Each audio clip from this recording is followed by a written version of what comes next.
kita sekarang bagaimana men-trigger upaya-upaya pemahaman tentang dinamika politik yang terakhir pada hari-hari atau jam-jam terakhir ini. Kita lihat misalnya saja yang lucu ini dan menarik perhatian masyarakat banyak, Prabowo mengakomodir Iwan Bule. Ini satu hal yang menarik. Tapi sebelumnya terdengar juga Erlangga ingin jumpa Prabowo. Tapi yang jelas adalah yang sementara ini dipertanyakan orang, atau apakah bisa yang dianggap rawat jalan dan tersendera pimpinan-pimpinan partai ini melepaskan diri dari itu. Nah, Golkar kelihatannya bangkit ini. Menemukan dia jati dirinya sebagai partai tua, partai legenda, partai yang berakar, apapun. Walaupun itu merupakan satu pengembangan suatu partai yang didukung juga oleh rezim pada saat itu, tapi sudah selalu berada pada pusaran tengah untuk menentukan arah daripada untuk pembangunan republik ini. Di ujung-ujung saat yang sedang menentukan. Ya, apalagi sekarang. Sekarang di saat ujung-ujungnya sekali. Nah, dalam hal ini, apakah Pak Jokowi yang sedang cawe-cawe, ya, masalah malah diisukan tanda kutip sebagai marketing partai, ini bisa untuk mengontrol ini? Saya rasa sudah enggak. Temponya sudah singkat. Jadi seyogianya para pimpinan partai siapapun itu harus bisa melepaskan diri dan bersikap tentang jati dirinya, apa, bagaimana, dan kepada siapa dia akan melakukan pengelompokan. Nah, kita lihat koalisi yang terakhir ini itu sudah rapuh sekali dengan tampilnya Erlangga dan dengan beraninya dia bersikap beda dengan istana, begitu. Nah, jadi maka kita harapkan pesta demokrasi pencapresan ini akan berjalan dengan baik. Karena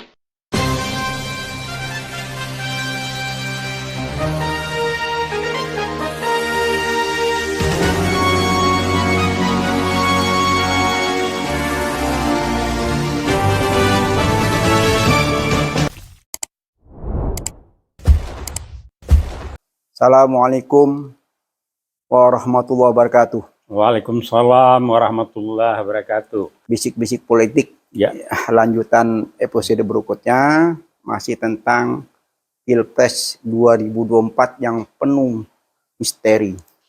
Kita melihat Pilpres ini menimbulkan suatu hasrat, ya, hasrat politisi di Indonesia ini semakin bergairah. Kita mengamati kemarin terjadi satu pertemuan yang kita rindukan, pertemuan yang kita harapkan tiba-tiba terjadi. Nah, mungkin Prof. Abbas ngikutin apa itu pertemuannya? Ya. Baiklah, jadi kita lihat koalisi yang terakhir ini itu sudah rapuh sekali. Kemudian tinggal sekarang cawe-cawe Pak Muldoko. Kalau tidak salah angkatan 81, 80-an beliau jadi panglima ya. Begitu ya. Luar biasanya upaya untuk semacam pengambil alihan partai. Tetapi orang membaca ujungnya kaitannya ini adalah berkaitan dengan pencalonan Anies sebagai capres. Ya, kalau boleh saya komentari tentang Muldoko mungkin sudah selesai. Ya. Karena dengan merapatnya Golkar ketemu dengan SBY, suatu blessing menurut saya. Ya, mudah-mudahan Golkar ini memang partai yang sudah mapan. Itu banyak sekali begawan-begawan politik yang ada di dalam. Bahkan sejak awal Akbar Tanjung sebagai senior di Golkar itu dan Yusuf Kala sebagai senior Golkar itu jelas-jelas mendukung perubahan. Jadi dengan silaturahminya Ketua Umum Golkar Erlangga Hartarto kepada SBY, setelah itu dilanjutkan lagi dengan bincang-bincang antar Ketua Umum Golkar dan Ketua Umum Partai Demokrat, saya lega. Ya. Dalam hati saya, alhamdulillah, ini suatu anugerah buat bangsa ini. Juga berharap dengan pertemuan ini tidak lagi terjadi gonjang-ganjing atau apalah namanya tentang politik akhir-akhir ini. Jadi kita berharap dengan pertemuan antara Golkar dan Demokrat ini membuahkan suatu wacana bahwa bangsa dan negara nomor satu harus diselamatkan dari perpecahan ke politik gonjang-ganjing selama ini. Ya, jadi Habib ini rupanya tidak hanya sebagai penulis, sebagai pengamat, dan barangkali within the pelaku di dalam dunia perpolitikan. Jadi sehingga rinci betul menarik korelasi antara satu masalah dengan masalah lain. Jadi dalam arti kata, Erlangga ini melakukan satu back to basic. Ya, Ya enggak? karena beliau Ya. melihat situasi ini yang mungkin tadinya kita anggap tersandra, tapi dia menunjukkan last minute, dia menunjukkan bahwa saya Golkar. Ya. Partai kami Golkar, partai kami demi bangsa dan negara. Bukan demi perorangan. Itu yang ditunjukkan. Jiwa besar Erlangga ini menurut saya itu suatu hal yang luar biasa. Ya, Jadi kita berikan apresiasi kepada Ketua Umum Golkar khususnya dan jajaran umumnya bahwa Pilpres 2024 ini harus berjalan sesuai dengan konstitusi, nyaman, riang, gembira, tidak ada sandra menyandra, sehingga pesta demokrasi terasa nyaman gitu loh. Kita juga yang tua-tua ini senang menyaksikan saatnya generasi muda tampil, saatnya perubahan tampil. Ya, jadi kalau mengikuti betul, sebetulnya regenerasi di Golkar ini berjalan. Ya. Tetapi di samping itu, yang milenial atau komponen-komponen mudanya, remajanya di dalam, itu ada yang bersikap malah seperti juga di P3. Jelas-jelas mereka memberi dukungan kepada Anies begitu ya. Tapi tetap mereka menghormati kebijakan dari pimpinan, dalam hal ini ya Erlangga lah sebagai pucuk pimpinan di Golkar kan. Ya.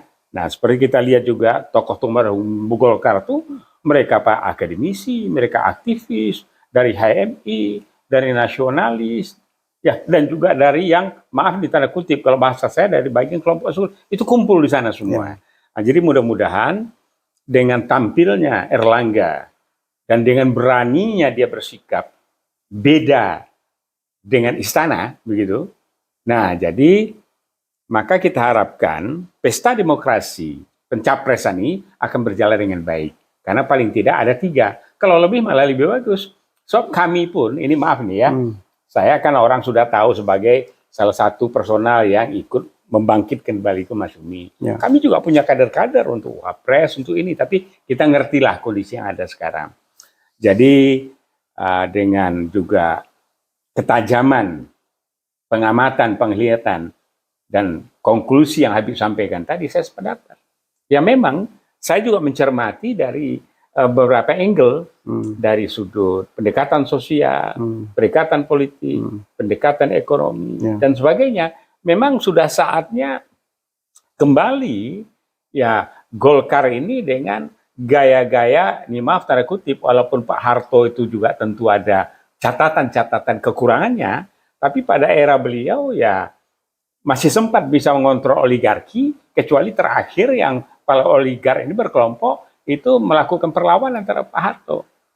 Nah, satu lagi, tidak semua, ini maaf di Tionghoa, generasi muda Tionghoa pun mereka tidak suka dengan yang di atas-atas itu. Nah, yang kita harapkan.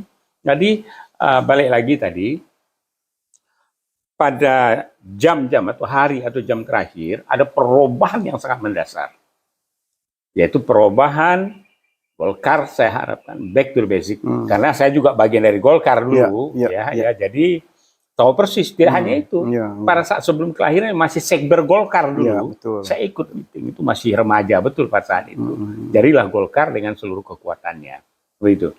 Jadi mudah-mudahan manuver lebih lanjut, Demokrat jalan, tapi seandai pun, enggak tahu kita kan, seandainya pun terjadi sesuatu dengan Demokrat ini, saya meyakinkan sekali Golkar ini akan merapat dengan ya mengambil posisi Demokrat, membersamai Demokrat, membersamai PKS dan Nasdem untuk tetap ya koalisi untuk perubahan ini jalan. Jadi gini, Prof, kembali Ya. ke Demokrat, itu tidak ada dalil apapun, tidak ada cara hukum apapun yang bisa memenangkan PK-nya Muldoko. Itu jelas. Sekarang semakin solid ya, TNI Polri, Pati itu semakin sulit. Mereka ingin menegakkan kebenaran. Beberapa hari lalu saya sempat jumpa beberapa petinggi perwira TNI, kita silaturahmi dengan Jenderal Sunarko, dengan Jenderal Laksamana Haji Soni, dan lain-lain. Kita membicarakan tentang kenegaraan. Jadi memang saatnya ini TNI Polri itu harus kembali ke habitatnya. Dia ada di tengah-tengah. Karena begitu ada salah satu anggota, apalagi namanya jenderal itu menyeberang, coba diingatkan bahwa ini salah gitu loh. Dan insya Allah dengan peringatan 81 Pati TNI Polri datang ke Mahkamah Agung, dengan kumpul-kumpul lagi Pati lainnya itu, sehingga ya saya berharap ya kenegarawanan seorang mantan Panglima itu akan menunjukkan jati dirinya, bahwa kalau beliau itu keliru ya selama ini. Nah, insya Allah dengan pertemuan Golkar dan Demokrat kemarin ini menjadi satu pemicu ya, pemicu sebagai sudahlah, berarti berulang-ulang saya bilang enough is enough gitu loh, karena rezim ini sudah berjalan 2 periode, sudah bagus, sudah berhasil, tinggal melanjutkan pembangunan ke depan. Apabila Pilpres ini berjalan dengan baik sesuai dengan amanat konstitusi, insya Allah bangsa ini mendapatkan pemimpin yang baik. Siapapun nanti yang memimpin, ya kita dukung. Ya, jadi begini, Bib, ya. Sudahlah, baguslah 2 periode selesai. Tapi tentu dengan catatan. Yang penting itu adalah Pak Jokowi ini harus menjadi seorang legacy, pemimpin yang legacy. Sudah terlihat. Nah, ya. Jadi gini, kenapa saya bilang sudah terlihat? Supaya, karena merapatnya Erlangga sebagai Menko Perekonomian ke Demokrat, tentunya setidaknya ada kulonwun lah dengan presiden. Itu yang saya baca ya. Tidak mungkin dia ujuk-ujuk merapat ke Demokrat tanpa sepengetahuan presiden saat ini. Karena gimana pun juga beliau masih sebagai ketua umum partai, sebagai menteri perekonomian, tidak mungkin dia akan begitu saja merapat kemana tanpa ya semacam tanda kutip restu lah gitu. Ya, jadi hal ini saya tekankan karena kami ya, terutama itu ketumnya Mas Syumi, itu Ahmad Yani, doktor, berkali-kali cerita tentang legacy. Jambo, Pak Jokowi, legacy lah. Ya enggak? Ya enggak? Diingatkan. Nah, ada legacy kepemimpinan, legacy ekonomi, tapi tinggalkanlah. Ya enggak? 2 periode ini dengan baik. Walaupun dengan catatan tentu akan dipertanyakan sebagai ya enggak, pertanggungjawaban secara moral maupun secara ya kenegaraan. Ya, tapi kalau nanti katakan di Pilpres ini, di pemilihan ini berjalan sesuai amanat konstitusi, jujur, adil, semuanya happy, saya kira tidak ada lagi dendam politik. Karena dendam politik tidak bermanfaat buat rakyat, tidak ada gunanya. Dendam itu satu sifat yang buruk. Tidak ada gunanya dendam. Jadi begitu Pilpres nanti berjalan dengan sesuai ini, sudah selesai. Nah, kalau nanti ada perkara hukum dan lain sebagainya, itu mengalir dengan sendirinya. Berarti bukan dendam politik. Gitu. Ya, nah, itulah yang ada pada diri Anies Baswedan. Ya, dia adalah satu pribadi. Siapapun nanti yang mimpin kita berharap. Ya, kita berharap. Siapapun yang terpilih nanti, jangan ada dendam lagi. Karena dendam itu tidak bagus. Ya, jadi begini. Dendam tidak bagus. Tapi rapor itu perlu dinilai, kan begitu. Nah, rapor dinilai itu tentu kita serahkan kepada evaluatornya. Evaluator mengambil kesimpulan bagaimana menyelesaikannya dengan baik. Karena apa? Negara kita kan negara hukum, gitu kan? Ya. Nah, ini sangat dipahami. Tentunya juga ini saudara Ganjar ya, Pranowo ya, yang sekarang ini bukan main, ya, dielu-elukan oleh sementara daerah di Jawa Tengah. Tapi yang mengeluhkan itu dengan sambil mengurut dada, ya. apa yang dibuatnya dalam periode ini. Ya, di satu sisi seperti itu, tapi di sisi lainnya biarlah itu berkembang dengan sendirinya, nanti biar rakyat yang menilai. Betul. Karena gimana pun juga di era saat ini tidak bisa ada lagi, tidak ada jarak dan waktu. Tidak ada jarak dan waktu, semua serba telanjang. Apapun akan terbaca oleh sejarah. Jadi nanti kita juga berharap nanti di Pilpres nanti, di pemilihan caleg segala, betul-betul rakyat ini waspada dan melihat. Jangan karena sesuatu dia menentukan pilihan sehingga menyesal seumur hidup. Ya, jadi betul. Jadi itulah. Masing-masing punya kelebihan dan kekurangan. Si A punya kelebihan kekurangan, si B punya kelebihan. Nah, itulah dinamika politik saat ini yang memang politik, sangat dinamis. Politik. Ya. Nah, kemudian ya kita harapkan ini bisa berjalan lancar sehingga demokrasi itu bukan demokrasi lagi. Harus lancar. Nah, untuk lancar itu maka mungkin perlu kita diskusi tentang bagaimana penyelenggara pemilu yang jurdil dan luber. Nah, ini mungkin satu pembahasan tersendiri. Jadi agar tidak terjadi seperti yang lalu, karena ini terkait beberapa lembaga dan mekanisme dinamika daripada pelaksanaannya. Tapi balik lagi, hari ini ya kita merasa gembira dengan back to basic dan bangunnya Erlangga sebagai pimpinan dari Golkar untuk menunjukkan jati dirinya dan kebenarannya bahwa masih berpikir untuk membangun negara ini ke depan dengan baik. Dengan ya soannya beliau ke Demokrat. Yang lebih tua, yang lebih senior. Dia di situ dia bukan menunjukkan diri saya mau jadi wapres, tidak juga. Dia datang silaturahmi sebagai pencerahan politik ya. Jadi dia tampil dengan Agus itu cantik. Kita lihatnya gitu loh, dua ketua umum partai dia membicarakan tentang bangsa ke depan, tentang apa namanya terjadi di 98 seperti apa, itu dihindari. Jadi ini satu pencerahan politik yang sangat baik dan kita ajukan jempol buat kedua tokoh muda ya, Erlangga dan AHY. Bagaimana nyatanya di lapangan nanti dengan pertemuan dan lanjutan dan pembicaraan ya antara kedua ketua partai besar ini, nah bisa ya terrealisasi dalam bentuk yang konkret untuk adanya ya arah perjalanan perubahannya dengan baik. Ya, ini menjadi rekaman publik ya, menjadi rekaman publik karena publik saat ini sangat kritis melihat perkembangan Pilpres ini sangat kritis. Saya perhatikan hampir di semua medsos, semua antusiasme masyarakat terhadap Pilpres luar biasa. Terus manuver ketua umum partai itu juga sangat menjadi perhatian khusus. Sampai-sampai kabinet ini lupa dengan jadwal sidangnya. Iya, lupa dengan tugasnya gitu sampai ini yang saya perhatiin gitu loh. Harus seperti apa, negara seperti apa. Juga terabaikan. Iya, ini yang tidak boleh gitu. Gimana pun juga jabatan presiden ini masih berlaku sampai 2 Oktober 2024 akan datang. Masih lama. Nah, ini butuh satu manajemen pemerintahan yang sempurna baru bisa meninggalkan itu yang baik. Tapi apabila yang seperti ini terus-menerus sampai di 2024 akan datang, sayang, Bro. Jadi kita menghimbau dalam kesempatan bisik-bisik ini, Mbok, ya katakan setelah kemarin itu ketemu Erlangga, ketemu SBY, sekarang dia fokus lagi ke bidang ekonomi, urusin tentang perekonomian. Oke, bagus dia bilang sekarang harus ada rencana ke depan tentang perubahan itu di setting dari sekarang. Saya sepakat. Tapi jangan lupa tugas pokok beliau sebagai Menko Perekonomian itu masih dibutuhkan saat ini. Itu menjadi catatan.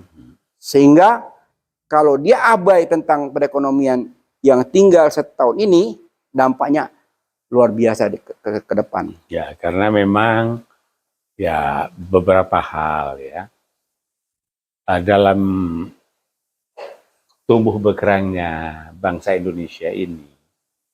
Dulu kita punya GBHN yang cantik, yang jelas perkembangannya.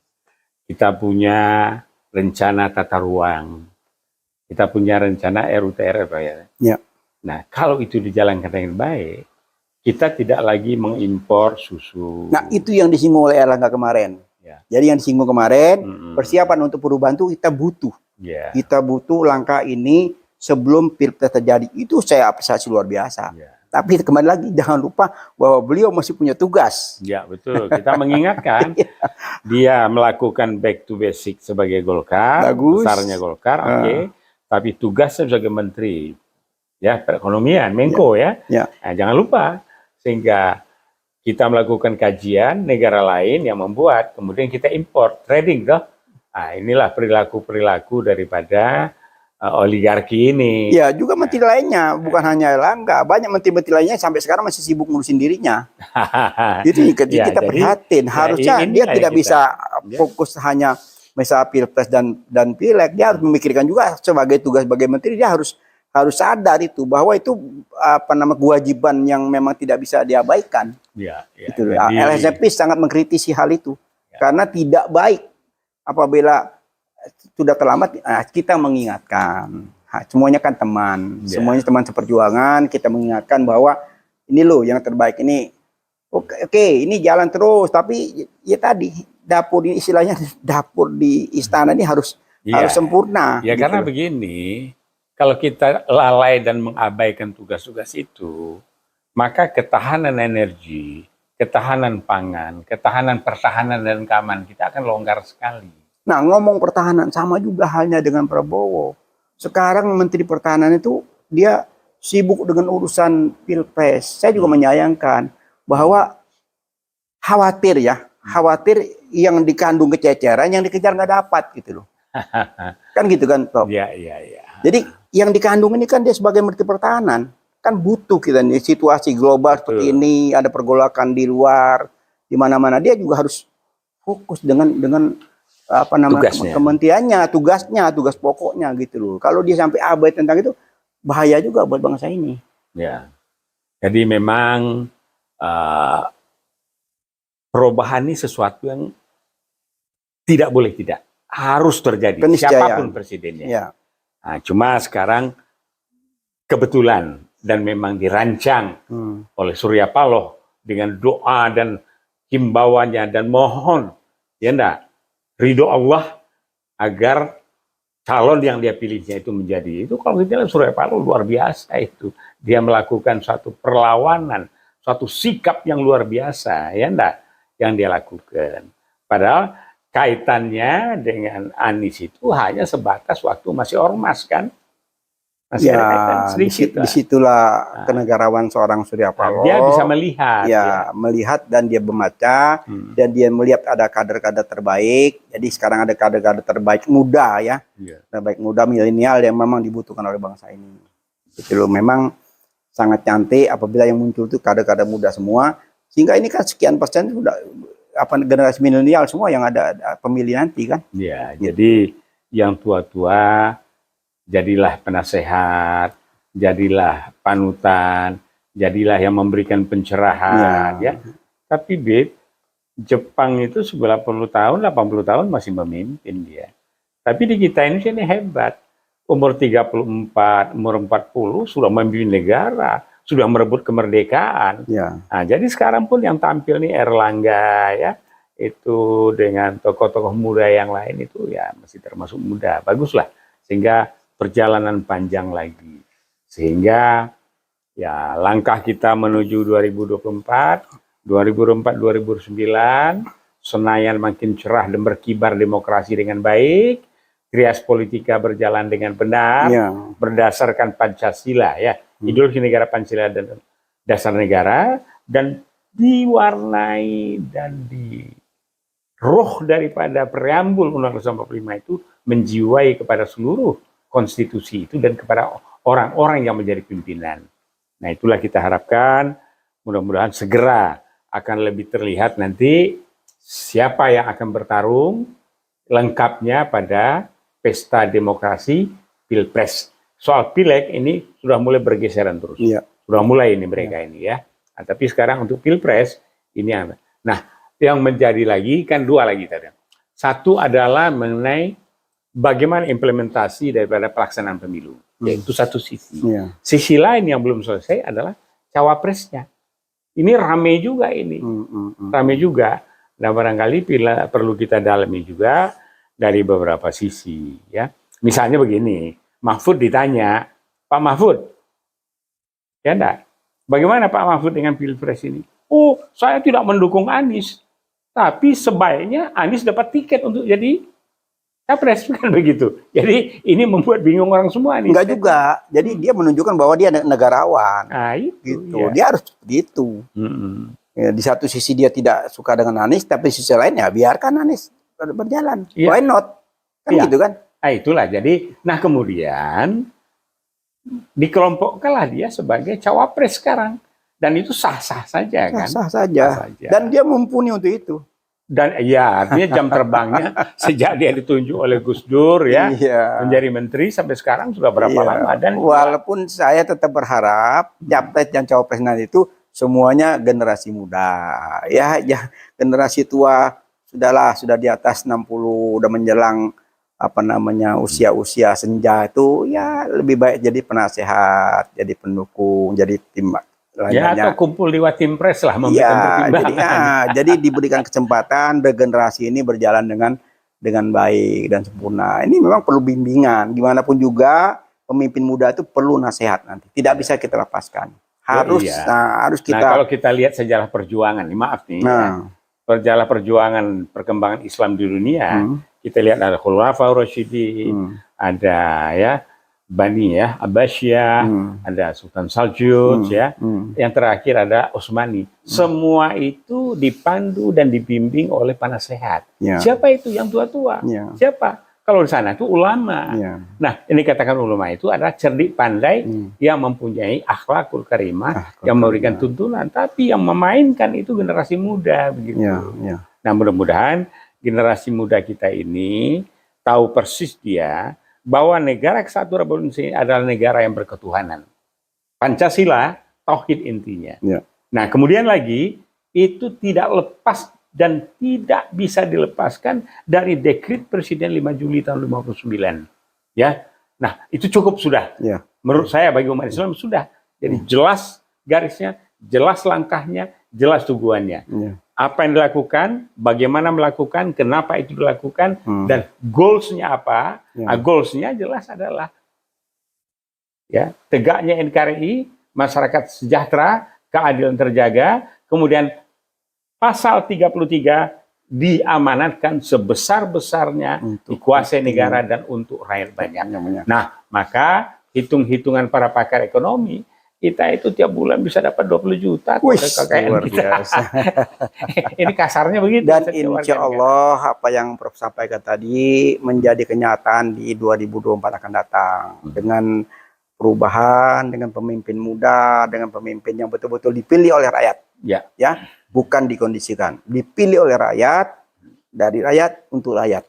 Nah, mudah-mudahan Pilpres ini kita rayakan dengan betul-betul merayakan suatu kemenangan buat bangsa ini. Karena setiap 5 tahun periode ini berjalan, insya Allah 5 tahun ke depan yang belum ada kesempatan di tahun ini masih ada 5 tahun ke depan. Nah, jadi artinya kompetisi ini bukan lawan, bukan tetapi lawan, kompetitor yang berebut untuk menuangkan program, siapapun dia kan begitu.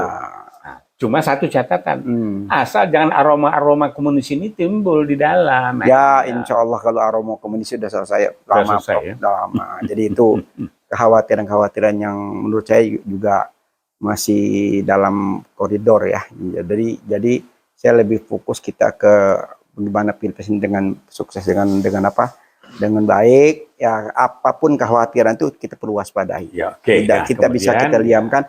Waspada dan waspada, TNI Polri juga waspada melihat perkembangan ke depan dengan berkumpulnya mereka gini kesini kumpul, itu juga perhatian mereka kepada bangsa dan negara. Good luck for Erlangga, gitu kan? Masya Allah. Selamat berjuang Golkar ya. Bukan cuma Erlangga, saya juga memberikan satu apresiasi yang luar biasa kepada Presiden 2 periode SBY yang memberikan pencerahan, memberikan kesempatan kepada tokoh-tokoh muda untuk tampil memimpin negeri ini. Dia memberikan waktu dan ruang untuk diskusi, untuk beliau pun sebagai negarawan sejati dia masih peduli kepada bangsa ini. Bukan semata-mata demi anaknya, saya kira tidak itu. Jadi mungkin penilaian dari luar, ini karena politik dinasti dan sebagainya. saya tidak meyakini itu. Karena beliau negarawan sejati menurut saya. Ya. Jadi dia Jadi, sangat peduli dengan bangsa ini, dia sangat sayang dengan bangsa ini. Dia tidak mau bangsa ini pecah belah gara-gara segelintir orang. Ya, ya. Jadi barangkali itulah bisik-bisik politik kita pada siang hari ini. Semoga netizen yang mengikuti acara ini, ya, kita tidak merasa lebih tahu, mungkin mereka lebih paham, ya, tapi paling tidak sudah kita komunikasikan ke publik untuk ya, cermati apakah sebagai pencerahan, apakah sebagai semacam obrolan-obrolan, tetapi tetap intinya adalah untuk mendukung adanya perubahan. Ya, insya Allah nawaitu yang ikhlas, tidak ada pesanan sana sini, semata-mata karena ridho Allah. Ya, jadi bisik-bisik ini tidak menyinggung siapapun juga, hanya satu niat kita, peduli kepada bangsa dan negara sehingga bangsa dan negara ini selamat daripada perpecahan. Ya. Jadi kita akhiri dengan wabillahi taufik wal hidayah. Wassalamualaikum warahmatullahi wabarakatuh.